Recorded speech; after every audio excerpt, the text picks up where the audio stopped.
Okay, well, thank you. I'm glad. Thank you for being here and finding your way through the obstacle course this time. This is indeed the third lecture in this year's Clark Lectures, and this is number 3, Fame and Fragments. Remind you that the last lecture will come on Thursday, and we'll be holding back questions until the end of the lecture on Thursday. Among other things, to keep me from having to say repeatedly, well, I was going to get to that in the third lecture. Okay, my first subject today is the corpus of Sappho's surviving poetry as it was first presented in the newly durable form of print in early modern Europe, excuse me. To get there, I first need to work back to the beginning. We have 2 transcripts of Sappho's poetry dated with reasonable certainty to the 3rd century BC.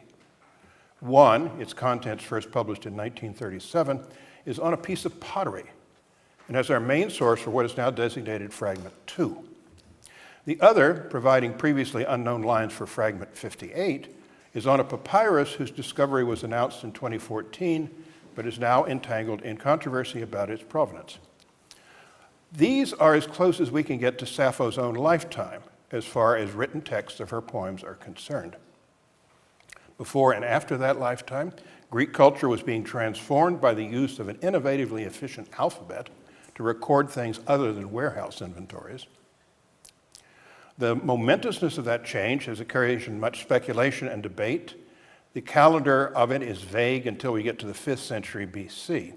As for Sappho herself, it is probably safe to assume that her poems were composed with performance in mind, but there's no solid evidence as to whether she herself also wrote them down or had them written down, or if that didn't happen in her own lifetime, when exactly they were given over to the technological innovation that has made it possible for us to be puzzling over them now, some 26 centuries later. There are indications that Sappho expected, or hoped, or professed to hope, that future generations would be paying her some kind of serious attention because of her poetry. The survival of the most important of these, Fragment 55, is interestingly overdetermined. It is quoted by Plutarch in 2 different places, as well as by Stobaeus and Clement of Alexandria. That's the one at the top there. But when you die, you will lie there, and afterwards there will never be any recollection of you or any longing for you, since you have no share in the roses of Pieria. Unseen in the house of Hades, also flown from our midst, you will go to and fro among the shadowy corpses. The female addressee of that fragment is variously said to be a, quote, wealthy woman, Plusia, an uncultured, ignorant woman, Amusos, Amathes, an uneducated woman, Apaideltos.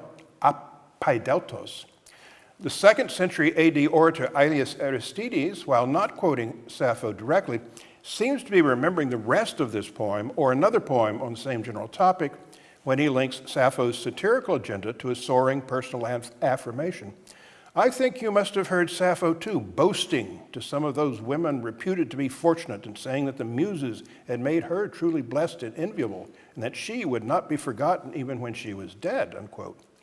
Aristides, addressing a readership that had access to much more of Sappho's work than we do, makes it sound as if this boast was a commonplace part of her reputation.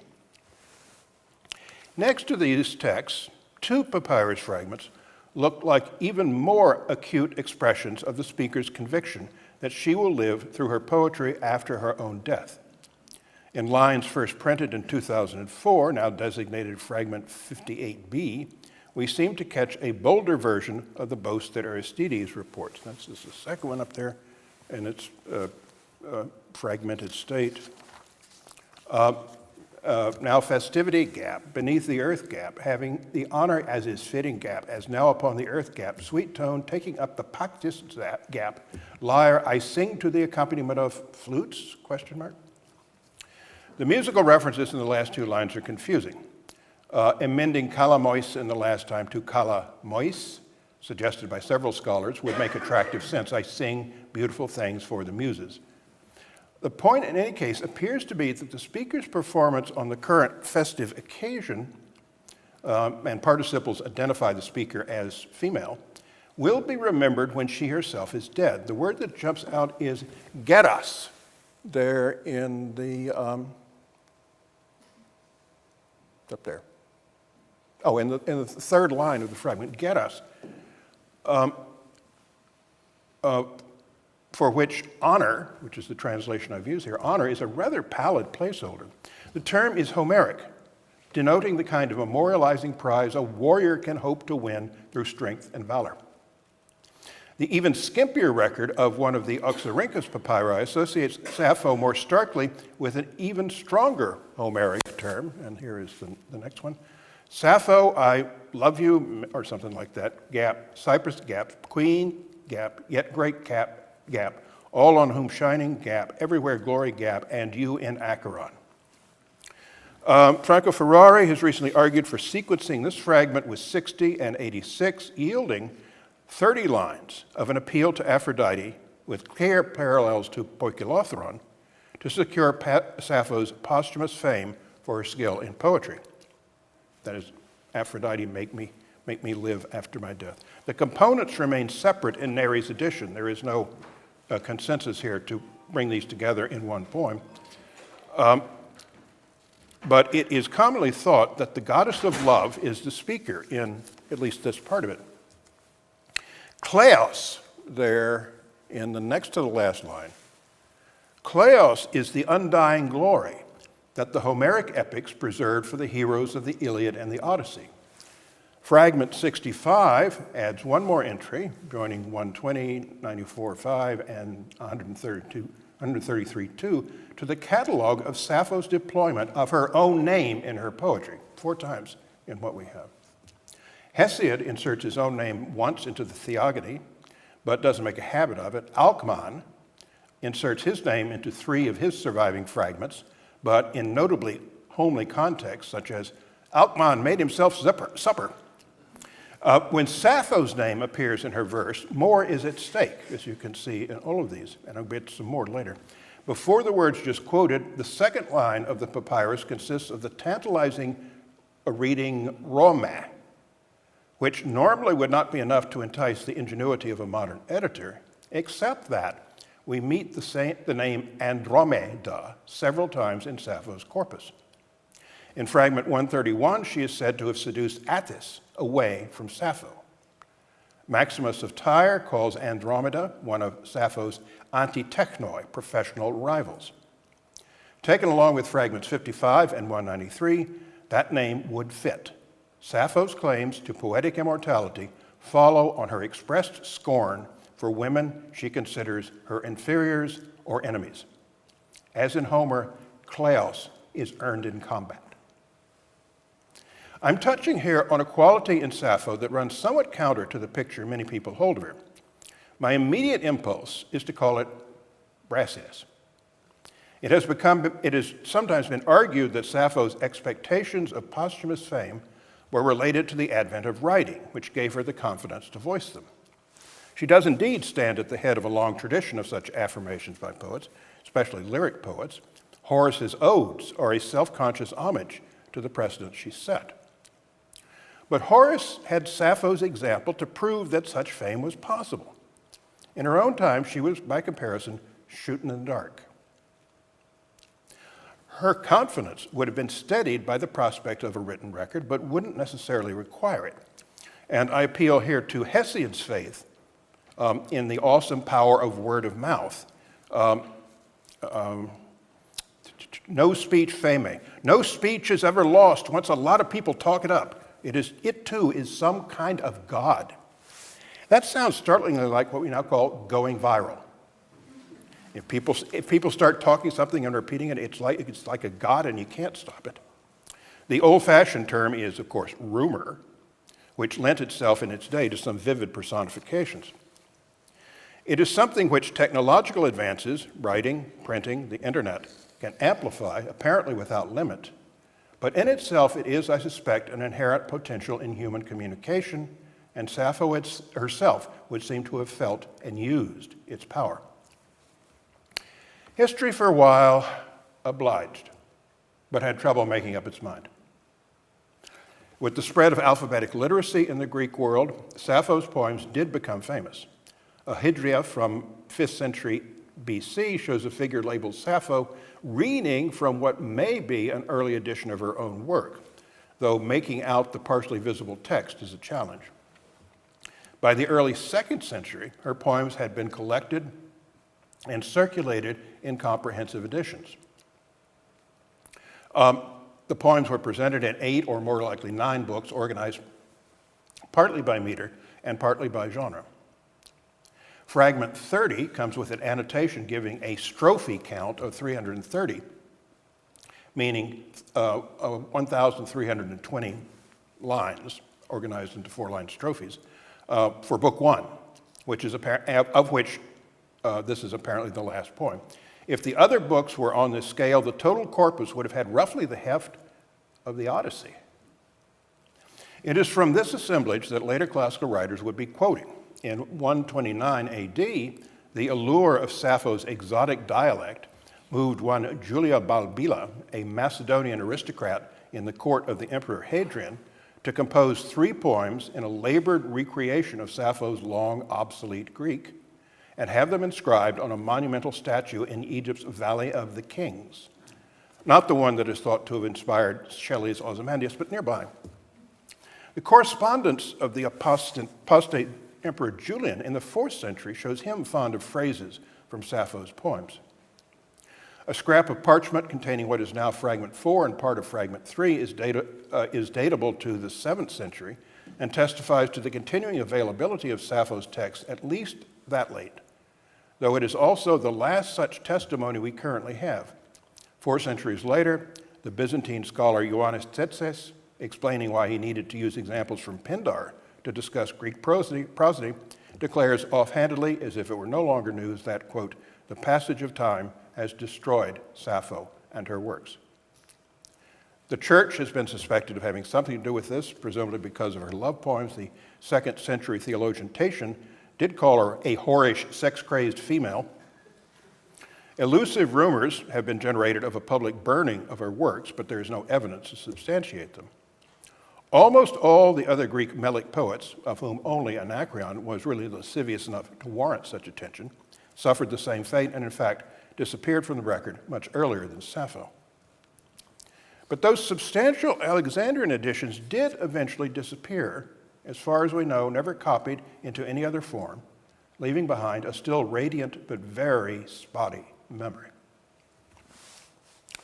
Shortly before Tsetses' time, the Byzantine princess Anna Komnena, writing the epic biography of her father, the emperor, quoted from fragment 137, Me koloe aidos, shame prevents me, to justify not getting in more deeply into the heresies of the Bogomils, and identified the phrase as something the beautiful Sappho said somewhere, or in Greek, poo. That shy and critic is honesty on her part. She would indeed not have known exactly where Sappho said this, any more than we do. Komnena is slightly misremembering Aristotle's Rhetoric, where the phrase is quoted but not actually attributed to Sappho. It is said to be from a poem by Alcaeus, to which Sappho replies in lines Aristotle also quotes. Komnena would have been justified in thinking Sappho actually composed both sides of this interesting he said, she said exchange herself. An ancient scholiast and numerous contemporary scholars have thought as much. But she was dealing with Sappho at the kind of remove at which all readers of Sappho have had to stand for almost a millennium, entirely reliant on a reputation, the beautiful Sappho, a phrase that comes up repeatedly in his Testimonia, in combination with whatever quotations happen to have been made by others back when the Alexandrian texts were still around. As luck would have it, though, Komnena is specifically anticipating Sappho's debut in the far less vulnerable medium of print. In 1443 to 1445, George of Trebizond produces a Latin translation of Aristotle's Rhetoric, and circa 1475, Petrus Caesarus Wagner and Johannes Stoll print it at the University of Paris. As the other classical writers who quoted Sappho began to appear in print, so, of course, does Sappho. In the 1495 Aldine Press edition of the treatise on syntax by Apollonius Discalus, the Apollonian grouch, from the 2nd century AD, he was a grammarian, of course, presents Sappho for the first time in Greek type when the grammarian quotes fragment 33. It's the golden-crowned Aphrodite. If only I could win this throw of the dice. The grouch's interest, by the way, was restricted to Aithe, the first word there. He wasn't interested in the rest of the quotation. Further piecemeal publications of this sort follow, both in Greek and Latin. They've recently been cataloged by Anna Grieva up to 1557. The count there is 23 published books containing 45 different Sapphic quotations. Most instances are too brief and incidental to attract any lingering attention, but in Venice in 1508, Aldus Manutius publishes 2 works by Dionysius of Halicarnassus, one of which contains a single line from an Epithalamion, 133, and the complete text of Poikilothron, the magnificent gateway poem of the Alexandrian edition. As a gateway, it was in sorry shape. P.J. Finglass has had a close look at the text as Demetrius Ducas prepared it for this edition, and is being gentle when he says, quote, "Much is beyond comprehension, and overall it is hard to see what the poem is about," unquote. Finglass valiantly attempts an English translation to show what he means, but in places he just has to throw up his hands. And there, the next one there, one in the middle of it, that is this original appearance of the first stanza of the Poikilothron. And here is Finglass's, impressively straightforward translation. "And what I want to happen most of all for my heart, what when I am to persuade they caught friendship with a dragnet somewhat." You look there, psaphadike is the word there in the fourth one. Psaphadike is a fascinating formation. It might make a good name for a lesbian superhero, but in addition to not fitting the meter, it's not a word in any version of classical Greek. It's the debris of a scribal or compositorial train wreck of what used to be and will in time again be one of the poem's unforgettable moments. "Tis so sapphadike, who, Sappho, does you this injustice?" Our real takeaway here, however, should not be the mockery, but a proper humility at how much the first generations of humanists had to work through to achieve even minimal understanding of what was in front of them. An edition of Dionysius' work published in Paris in 1547, edited by Robert Etienne, better known as Stephanus, fusses with the text of the Sappho poem, but still can't quite make sense of it. Here's the next one here. This is Robert Etienne, and Finglass again, giving it his best. "And what I want to happen most of all for my frenzied heart, whom when I am to learn to catch you with a dragnet justice of friendship, Sappho." The stanza still gives editors problems, though they eventually did manage to get the metaphor from commercial fishing out of there. Progress comes, however, in another quarter, when in 1554, an edition of that classical Greek essay on the literary sublime, which had already had significant manuscript circulation in humanist circles, is printed in Basel, in Switzerland, putting fine timoi before the reading public in a reasonably legible text. The fine timoi is the one I talked about last time. The 2 more or less complete poems that are the cornerstone of Sappho's modern reputation as a poet were now out there and set to endure. In the same year, Robert Etienne's son, Henri, began another project. He had come upon the manuscript of what we now call the Anacreontia, anonymous and not very demanding late classical poems on drinking, sex, and the good life, which Etienne mistook for poems by the Melic poet Anacreon, a near contemporary and, in popular fantasy, sometime lover of Sappho. These, the younger Etienne copied out and back in Paris, published with an extravagant preface celebrating Anacreon's return from the dead. As a kind of afterthought, Etienne added texts of Sappho's Poikilothron and fragment 168b, a modest but public and, as it turned out, effective beginning to the enterprise of regathering what history had scattered. To the second edition of his Anacreonta in 1556, he added fragment 31. That's the finest timeline. And then in 1560 issued his Carminum Poetarem Novem Lyricae Poeseos Principum Fragmenta, a diminutive, really tiny, but thick and surprisingly inclusive edition of what he could bring together of the Greek Melic poets. Pindar, of course, but also, and listed on the title page, you can see there, Alcaeus, Anacreon, Sappho, Bacchylides, Stesichorus, Simonides, Ibycus, and Alcman, non nulla etiam aliorum, also a few others, including Archilochus.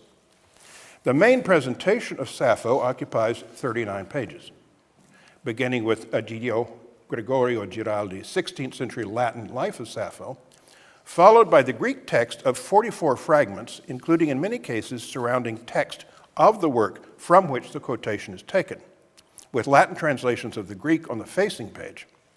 6 more were added toward the end of the volume, though without Latin translation. 3 of Etienne's fragments, including 2 poems attributed to Sappho in the Planudian anthology, are no longer considered hers, and there are 4 cases where scholars have been able to combine fragments previously kept separate. So the count by current editorial standards is 43. A second edition in 1566 includes a further supplement providing, also without Latin translations, a dozen new fragments, including the text of Maximus of Tyre's comparison of Sappho's circle to that of Socrates, and adds at the end the Latin text of the Ovidian letter of Sappho to Phaon. In this form, the collection is reprinted numerous times at various locations. Ben Jonson is known to have owned a copy of a 1598 printing.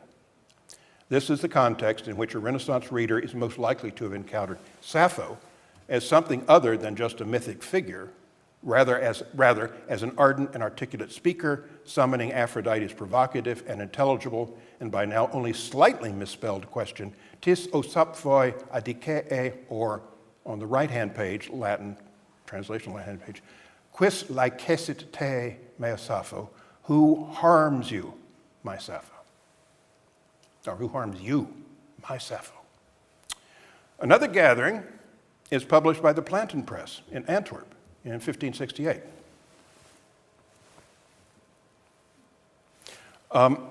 Edited by Fulvio Orsini, or Ursinus, the illegitimate but acknowledged descendant of a noble Italian family, librarian at the Palazzo Farnese in Rome for the second half of the 16th century. The volume is dedicated to Orsini's imposing patron, the Cardinal Alessandro Farnese. Orsini's general rubric is here not just classical Greek lyric, but also elegy and pastoral, with, intriguingly, Etienne's canon of 9 lyric poets displaced at the start of the volume by a grouping of 9 women poets, announced on the title page.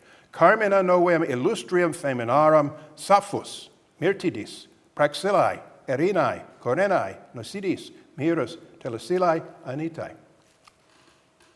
They end up providing a comparatively brief introduction to a substantial volume. The presentation shifts over to male poets after 75 pages of a 400-page book. Orsini does not go into detail about the rationale for heading his collection this way. It may simply be advertising at the expense of his immediate predecessor, since of Orsini's 9 women, only Sappho and Arena appear in Etienne's volume. Though Orsini may also be responding to a particular interest in women's poetry felt elsewhere in Cinquecento literary circles. Lodovico Domenichi's groundbreaking anthology of contemporary women's poetry in Italian, Rime diverse d'alcuni nobilissime e virtuosissime donne, including poems by Vittoria Colonna, Veronica Gambara, Gaspara Stampa, among others, had been published at Lucca in 1559. Orsini's expansion of the female classical canon is less than dramatic. Telesilla, for example, is represented by exactly 1 line of verse. and Sappho remains by far the most important representative. The presentation of Sappho, however, does add to what Etienne offers. There are 59 fragments printed in freestanding form, unencumbered with the context from which they are taken.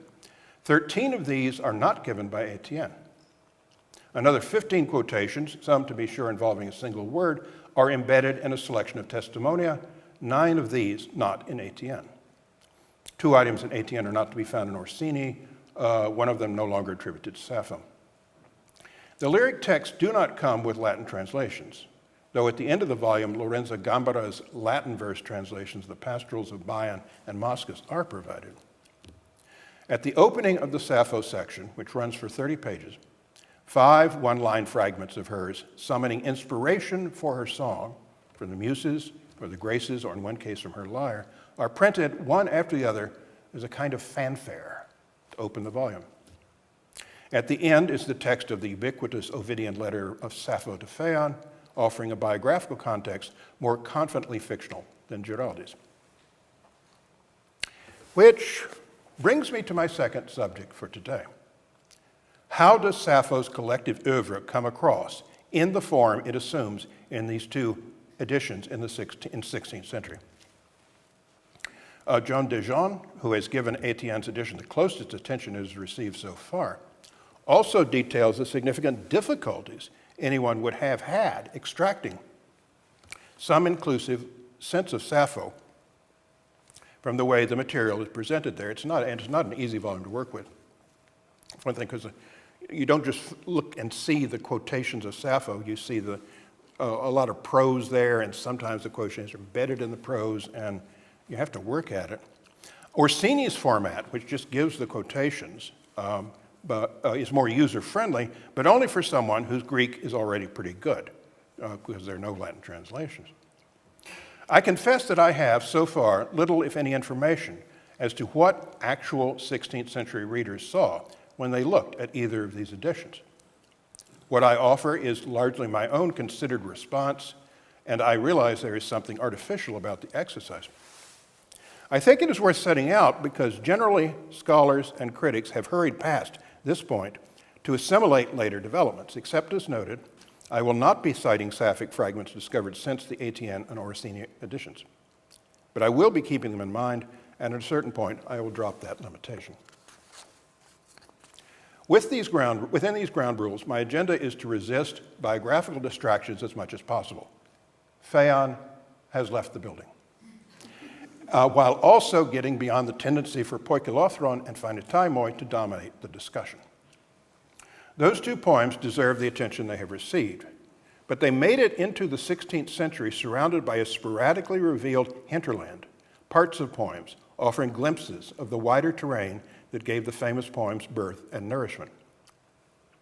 What do these fragments have collectively to tell us? Taking them in this way asks for an imaginative but disciplined approach, probably beyond systematizing, for which there aren't many ready models in professional literary criticism. We're helped by the fact that some of the fragments, though they unquestionably are fragments, have a searing force that doesn't really leave us needing what's no longer there. And there at the top, love shook my heart like a wind falling on oaks on a mountain. Okay? Winds like that come out of nowhere and can't be reasoned with, and the oaks just have to go with it. A millennium later, Nonnus of Panopolis, classical antiquity's last epic poet, will exploit a close cousin of Sappho's verb, titaino, as one of the key drivers of Dionysiac madness. In the words of my fellow Texan, Lyle Lovett, you can't resist it when it happens to you. And I venture that the reason it does not need an antecedent, and it doesn't, right, has to do with the tradition of love poetry of which Sappho is our earliest recorded exemplar. She is for European poetry the originary poet of unaccountable and overwhelming desire beyond predicting or explaining or contesting.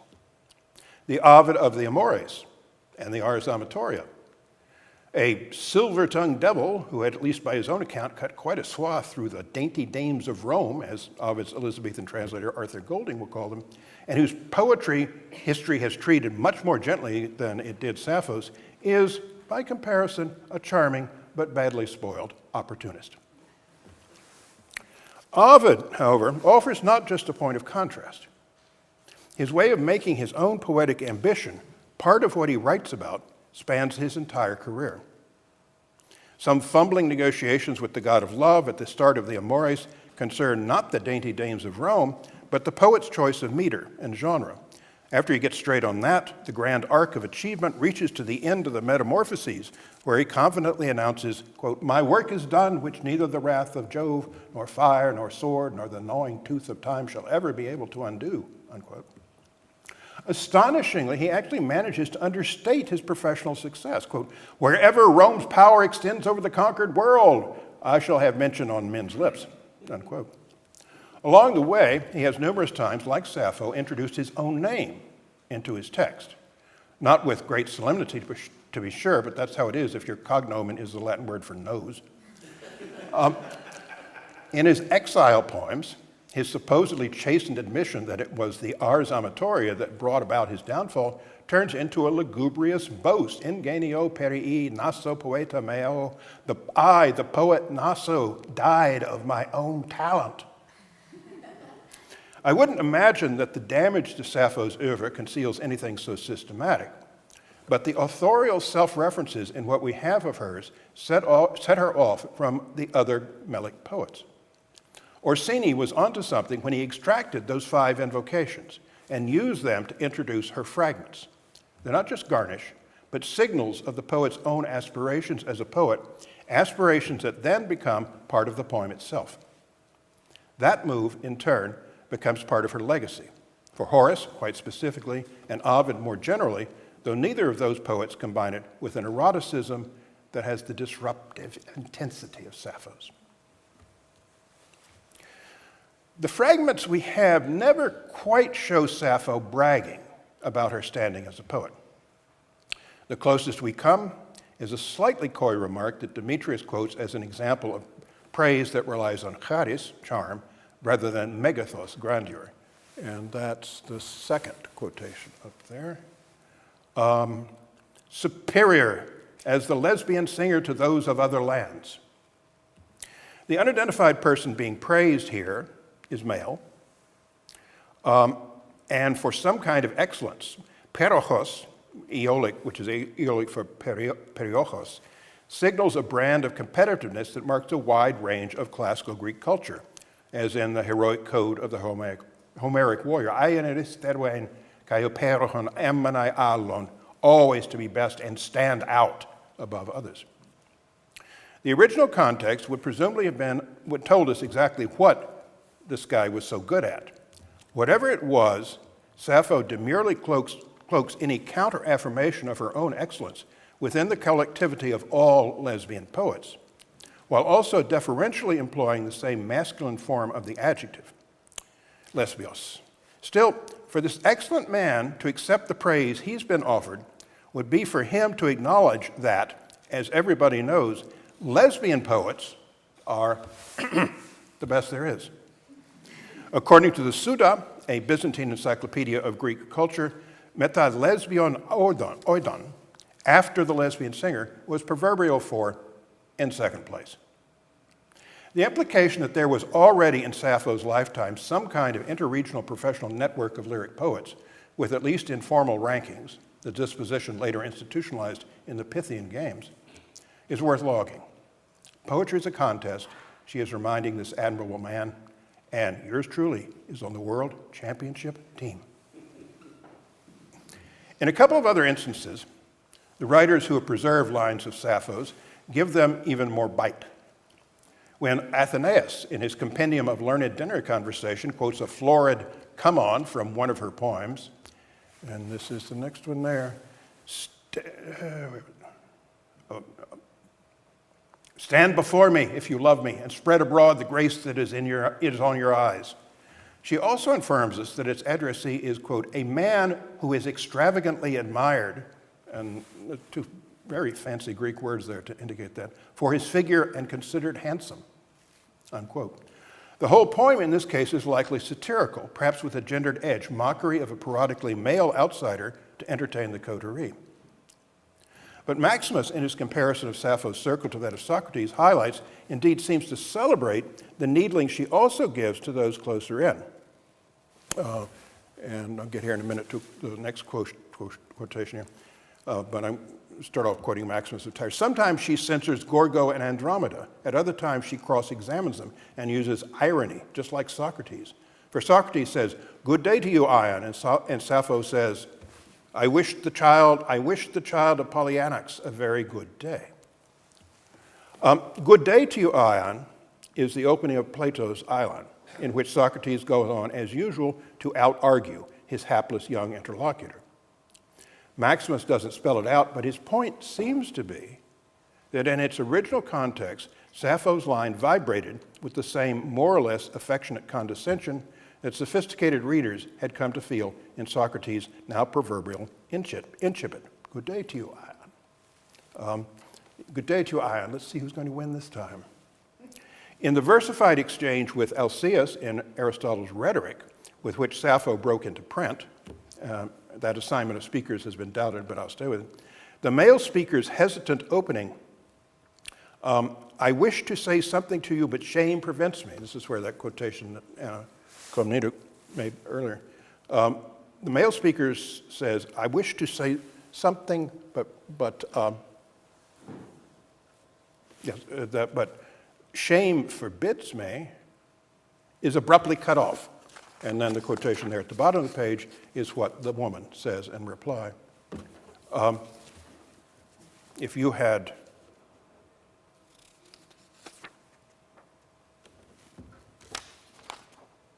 I lost a page.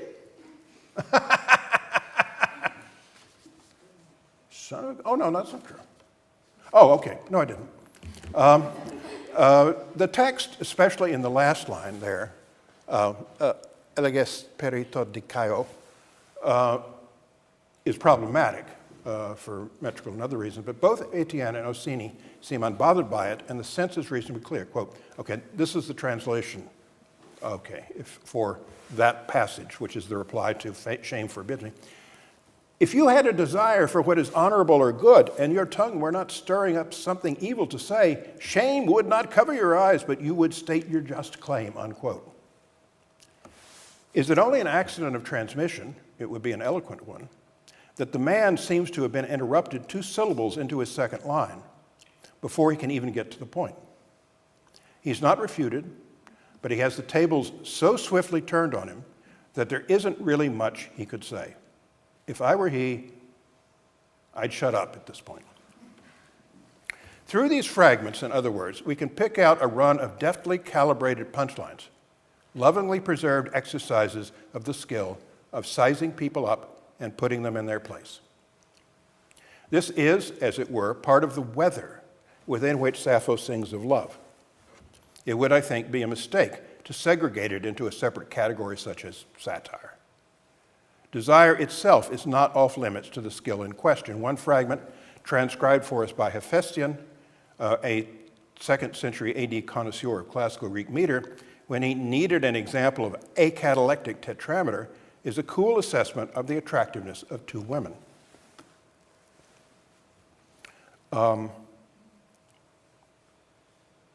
Nasidica, more shapely than tender Girino. Etienne prints this one freestanding. Orsini splices it together with a dismissive take on another woman from the same source to make a couplet that ends, having never found anyone more annoying than you, Irana. Another line preserved by Hephaestion appears to celebrate the egregious Andromeda's getting some well-deserved comeuppance. Andromeda has a fine recompense. And in what may or may not be the same connection, Athenaeus identifies her as the target of some slightly but not fatally garbled mockery of her taste in other women. And then they're on just past the middle of the screen. And what country girl beguiles your mind, dressed in country garb, not knowing how to pull her rags up over her ankles? Choice of clothing and knowing how to wear it count for a lot in these matters. Andromeda is not the only one of these women whose name appears more than once in the Sapphic fragments. Irana turns up in fragment 135. Nasidika is likely the Dika in fragment 81, who is set straight on the importance of properly garlanding oneself with flowers. Girino has turned up in 2 of the Oxyrhynchus papyri. I will be coming to Anactoria, Attis, and Gongola. Whatever their biographical reality, they probably had at least some, these women are ongoing characters in Sappho's poetry, which they populate in ways that inflect even the poems in which they do not appear. Attempts to be specific about the network of which they are part, to sort out factions or schools or trace particular love affairs, don't and can't get very far. But a subtext of collective attentiveness, heightened by desire, runs through almost everything. It radiates off a run of lovingly sighted objects, innumerable drinking cups. Indeed, at the wedding of Hector and Andromache, innumerable drinking cups made of silver, ivory, gold, linen clothing soft to the touch, expensive perfumed hand cloths sent as a gift to Aphrodite, a purple mantle, Sappho reportedly the first to use the word chalamus, mantle, worthy of her son Eros, an egg the color of hyacinths, golden chickpeas growing on a bank, golden sandals worn by dawn, some unspecified object more golden than gold, an artfully dyed sandal on a foot that we don't quite get to see. A colorful leather strap hid the feet, a fine piece of Lydian work. Did I put that up there? Yeah, there it is. The Amumena erga, flawless handiwork of the women of Lesbos, is proverbial in Homer. The erotics of their footwear animate a famous poem by Anacreon, where, echoing Sappho's language, the poet longs for a young lesbian woman who is poikilosambalos, wearing intricately wrought sandals, but whose interest lies elsewhere. Athenaeus attributes to Sappho something like a personal philosophy behind the elegance, and this is the final quotation up there. Ego de philem abrosunan, which Diane Rayor deftly Englishes as, I love the finer things. Abros is one of Sappho's favorite adjectives. Critics have sometimes had trouble taking the implied lifestyle all that seriously. Dennis Page, one of Sappho's most distinguished modern scholars, calls it girlish and can be brusquely condescending to the sorts of things that go on in it. On fragment 96 from a 6th century AD parchment, quote, what is revealed we observe to be devoid of anything profound in thought or emotion or memorable in language. The occasion is commonplace enough. One girl has gone away, leaving a broken heart behind. That is nothing new, unquote. It may be the aura of promiscuity hovering about these poems that tempts them to trivialize them. The history of multiple love objects that Aphrodite implies in her speech to Sappho in Poikilothron is cited by Page as evidence that the whole conversation is relatively lighthearted, conducted in a spirit of good-humored raillery, the goddess of love, quote, a little impatient but tolerant as a mother with a troublesome child, unquote. With Sappho, quote, laughing at herself even in the moment of her suffering, unquote. All in all, quote, this everlasting sequence of pursuit, triumph, and ennui is not to be taken so very seriously. Against this trivialization of the principal arena of Sappho's poetry, I would set the abruptly authoritative, indeed authoritarian verb in Aphrodite's question, to which I keep returning. Tis o Sappho adike, who, O Sappho, does you this injustice? The verb may not really register on many readers, even quite attentive ones. Bruno Schnell, in The Discovery of the Mind, 1948, makes strong claims for Sappho's importance in European cultural history, but tosses off the throwaway remark that, quote, Sappho and Alcaeus do not think about justice at all, unquote. It is certainly not among the usual topics of lyric poetry, though it apparently comes up at the end of Sappho's purported exchange with Alcaeus, quoted later. Anne Carson, in a sharply observed article in 1980 that preceded her Eros the Bittersweet, emphasizes the import of adikee in connection with her close reading of the following passage in the Greek. And Sappho, quoting Carson now, is not daydreaming about imaginary reversals, being loved by the woman who currently rejects her, but looking forward to concrete and inevitable revenge, unquote, when the object of her present love will suffer the same despairing torments that she herself is now undergoing.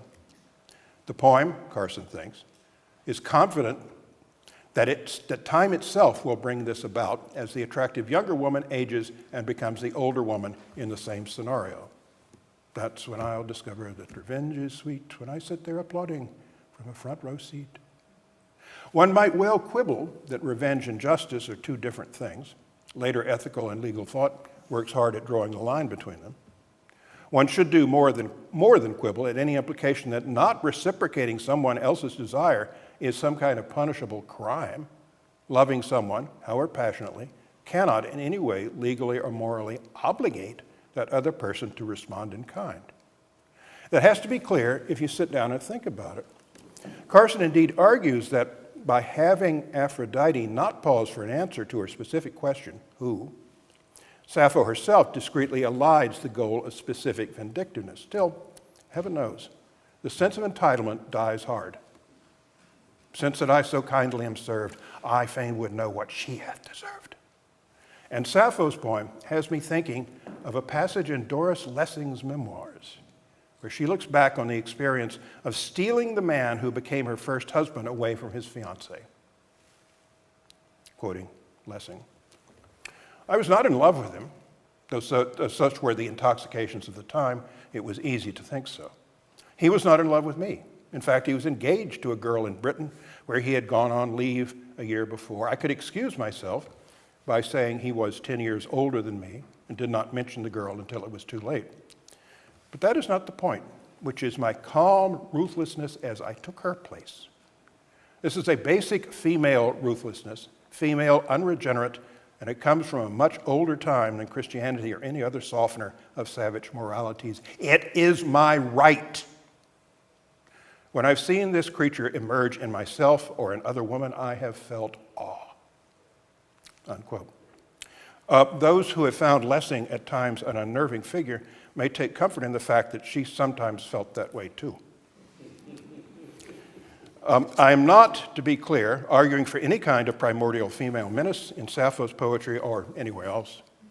The reason Snell doesn't think of her in connection with justice is precisely the absence in her surviving fragments of the retaliatory code openly voiced in the poetry of Archilochus, say, whose own disappointment in love Snell thinks is specifically relevant here. And I'm quoting a famous line by Archilochus, one important thing I know is how to repay with interest the evil which others have done me. More overtly, in a poem by Theognis, a would-be lover charges the young boy refusing his advances with perpetrating an injustice. O pai, me madike. Oh child, don't do me this injustice. With a turn into mythology, threatens him with the fate of Atalanta, who in fleeing, quote, the golden gift of Aphrodite, unquote, comes in the end to receive it in spite of her refusal. Something very close to a threat, or as the speaker might say it, heartfelt promise of rape. Sappho's poem hints at such a threat in a strategically placed line that, as it happens, also specifies the gender of the beloved, kuk eteloisa, even if unwilling, there in, that's from the Poikilothron. Even if, she will love even if unwilling. A now widely accepted reading that took a while to recover gestures toward it. But the poem itself, and I agree with Carson here, also deflects the threat. Deflection that, if anything, heightens the bravery of Adikee and the ungirlish awe it deserves to inspire. The unattainable desire is indeed the speaker's right, a speaker who, as it happens, goes out of her way to identify herself as Sappho. Being affirmed here in the poem, if nowhere else, indeed possibly because there is nowhere else. Hephaestion, at one point, runs together what may be two separate two-line fragments in the same meter. They have acquired two different numbers, 130 and 131, and in modern editions are usually kept apart, but Etienne and Orsini both present them without comment as sequential lines in the same poem to interesting effect.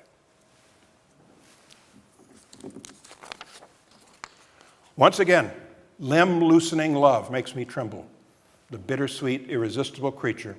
Atthis, the thought of me has grown hateful to you, and you fly off to Andromeda.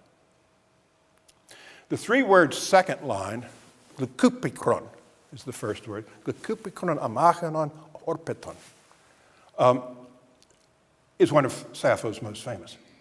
As far as we can tell, glykoupikron, bittersweet or sweet bitter, as some translators now want to have it, is her coinage, an oxymoron of flavors, which as it happens turns up in Petrarch, Canzoniere 164.